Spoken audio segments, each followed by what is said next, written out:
প্রতিটা রুহু, প্রতিটা মানুষ মালাকুল মাউতকে দেখতে পায়। আপনিও দেখবেন, আমিও দেখব। মুমিনদের কাছে এসে মালাকুল মাউত একজন যুবকের বেশে সাদা ধবধবে জুব্বা পরে সুগন্ধি মেখে মুমূর্ষু ব্যক্তির শিয়রে বসে বলে, ইয়া আইয়াতুহান নাফসুল মুতমাইন্নাহ, হে প্রশান্ত আত্মা, উখরুজি ইলা মাগফিরাতুল্লাহি ওয়া রিদওয়ানি, আল্লাহর ক্ষমা আর দয়ার দিকে বের হয়ে আসো। বলা মাত্রই মুমিনের আত্মাটা স্মুথলি বের হয়ে আসে। কাফান মিন আকফানিল জান্নাহ, হানুত মিন হানুতিল জান্নাহ, জান্নাত থেকে আনা সুগন্ধি কাফনের মধ্যে পেঁচিয়ে তিনি রূহটাকে নিয়ে ইল্লিনে চলে যায়। সরাসরি দেখে মালাকুল মাউতকে। আর যারা ইসলাম বিরোধী, কোরআন বিরোধী, তাদের সামনে এসে মালাকুল মাউত ত্রাস সৃষ্টি করে। আগে ধমক। হাইওয়েতে মাঝে মাঝে ডাকাতি হয় না? বাসগুলোর মধ্যে যখন ডাকাতি হয়, বাসে থাকে 50 জন, ডাকাত ঢুকে 5 জন। এই 5 জনের ভয়ে সবগুলো পেশাব করে দেয়, কারণ ত্রাস সৃষ্টি করে। এসেই চাইনিজ কুড়াল দিয়ে আগে কুবায় দেয় 4-5 জনের। রক্ত দেখে কি দেওয়ার সব আগে রেডি করে রাখে। মালাকুল মাউত এসে কাফের, নাস্তিক, মুশরিকদের সামনে সেরকম একটা ত্রাস সৃষ্টি করে। ভয়ে লোকটা কাঁপতে থাকে। ওর কাছে ভদ্র ভাষায় কথা বলে না, সুন্দর জামা পরে আসে না, কালো কুচকুচে চেহারা, ভয়ঙ্কর একটা রূপ নিয়ে, আকৃতি নিয়ে ইসলাম বিরোধীদের মাথার সামনে আসে। দুর্গন্ধযুক্ত চেহারার দেহ নিয়ে ধমক দিয়ে বলে, ও পাপাত্তা, ইয়া আইয়াতুহান নাফসুল খাবিসা উখরুজি ইলা গাদাবিল্লাহ, হে পাপাত্তা, আল্লাহর রাগ, ক্রোধ আর গজবের দিকে বের হয়ে আয়। মুমিনের আত্মা বলার সাথে সাথে যেমনি মুমিনের দেহ থেকে বের হয়ে জান্নাতি কাফনের ভেতরে ঢুকে, কাফেরদের আত্মাও কি এরকম তাড়াতাড়ি বেরোতে চায় নাকি? কাফেরদের আত্মা বেরোতে চায় না। ডানে দৌড়, বায়ে দৌড়, সামনে দৌড়, পেছনে দৌড়, আহা, দৌড়াদৌড়ি করে। মালাকুল মাউত এটাকে টেনে হিচড়ে, একটা জীবিত ছাগলকে জবাই না করে তার চামড়া উল্টার দিকে টেনে হিচড়ে বের করলে ছাগলটা যত কষ্ট পায়, এর চেয়ে কমসে কম 70 গুণ বেশি কষ্ট দিয়ে কাফের, মুশরিক আর গাদ্দারদের রূহ কবজ করা হয়। আল্লাহ, এই পরিস্থিতি থেকে তুমি আমাদের বাঁচাও। মুমিনদের রূহ যেমনি কবজ হয়, ওইভাবে রূহ কবজের ব্যবস্থা করে দিও। ইমানের মৃত্যু নসিব করে দিও, শাহিদি মৃত্যু নসিব করে দিও। আমাকে শহীদ করে সেই মিছিলে শামিল করে নিও, যে মিছিলের নেতা মীর হামজা, খোবায়েবে খাব্বাব, আল্লাহর কাছে ছিল অতি প্রিয়, শামিল করে নিও। আমাকে শহীদ করে সেই মিছিলে শামিল করে নিও। পড়েন আমিন। আর জোরে পড়েন আমিন।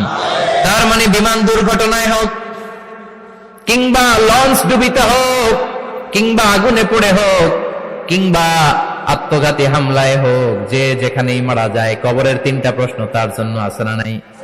ইসলাম বিরোধীদের জন্য প্রশ্ন 3টা, আপনারা যারা মুমিন তাদের জন্য 4টা।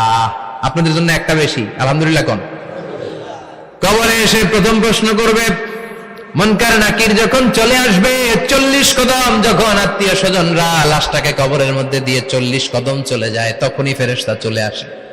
আহা, শেষ, সব শেষ। এসেই পরীক্ষা শুরু। মার রব্বুক, তোর রবের নাম কি? চিল্লায় বলেন, আমাদের রবের নাম কি? আমরা বলবো রব্বি আল্লাহ, আল্লাহ আমারে রব। দমে দমে তনু মনে তারি অনুভব। পড়েন, আল্লাহ আমারে রব। তোমার দুনিয়াতে আমি যেদিকে তাকাই, অথই নিয়ামতে ডুবে আছি সবাই। পাখপাখালির গানে শুনি তসবিহ কলো রব, তসবিহ কলো রব, আল্লাহ আমারে রব। প্রথম প্রশ্ন, তোমার রব কে? আমরা বলবো আমাদের রব আল্লাহ। দ্বিতীয় প্রশ্ন, ওমা দীনুক, তোমার ধর্মের নাম কি? আমরা কি বলবো? তৃতীয় প্রশ্ন, বিশ্বনবীর চেহারা দেখিয়ে বলা হবে, আতারিফু হাদার রাজুল, এই লোকটারে চিনো নাকি? আমরা বলবো চিনি, আমাদের প্রাণের নবী, ঠিক কিনা? চাঁদের চেয়ে সুন্দর তুমি নবী আমার কমলিহিওয়ালা, দু জাহানের বাদশা তুমি প্যারা নবী সাল্লে আলা, চাঁদের চেয়ে সুন্দর তুমি নবী আমার কমলিহিওয়ালা, ঠিক কিনা? তিনটা প্রশ্নের যথাযথ উত্তর যখন দিয়ে দিলেন, আপনার জন্য অতিরিক্ত আরেকটা প্রশ্ন করা হবে, ওয়ামা ইলমুক, তোমার নলেজ কি? তিনটা প্রশ্নের উত্তর যে তুমি করতে পারলা, কিভাবে পারলা, কেমনে জানলা? নকল করে বলছো নাকি জেনে বুঝে আসছো? নকল হয় না? এখন তো পরীক্ষা চলতেছে বোধহয়। কি পরীক্ষা? এসএসসি পরীক্ষা। নকল হয়? কৃষ্ণপুরে নকল নাই না? এখন মনে হয় এগুলো একটু কমছে। একটা সময় ছিল অনেক নকল হইতো। পাঞ্জাবের ভিতরে নকল, পকেটে নকল, টুপির ভিতরে নকল, মৌজার ভিতরেও নকল। এমনকি মেয়েরাও নকল করে পরীক্ষার হলে আসে না নাই? স্কেলের মধ্যে লিখে নিয়ে যায়, হাতের মধ্যে লিখে নিয়ে যায়, ওড়নায় লিখে নিয়ে যায়, কাপড়ে লিখে নিয়ে যায়, আসে না নাই? ফেরেশতারা বলবে নকল করছো নাকি? কেমনে জানলা? তিনটা প্রশ্নের উত্তর তুমি কেমনে বললা? আল্লাহ তোমার রব, ইসলাম তোমার ধর্ম, এই লোকটা বিশ্বনবী, কেমনে চিনলা? আপনাকে তখন বলতে হবে আমি কোরআন থেকে শিখেছি, আমি হাদিস থেকে শিখেছি, আমি ইসলাম জেনে বুঝে মেনেছি, আমি আন্দাজে কোথাও ঘুরি নাই। চিল্লায় এখন ঠিক কিনা? আপনাকে বলতে হবে। এজন্য শিখতে হবে, প্রতিনিয়ত ইসলাম সম্পর্কে জানতে হবে, আখের গোছাতে হবে, জীবনটাকে আলোকিত করতে হবে। চিল্লায় বলেন ঠিক কিনা? চারটা প্রশ্নই যখন হয়ে গেল, ফেরেশতারা বলবে আহলান ওয়া সাহলান ওয়া মারহাবান বিক, খোশামদেদ, কংগ্রাচুলেশন, খোশামদেদ, কংগ্রাচুলেশন। সব প্রশ্নের উত্তর তুমি পেরেছো। ফায়ুফসাহু লাহু কবরুহু ৭০ যিরান, আপনার কবরটারে ৭০ হাত লম্বা করে দেয়া হবে।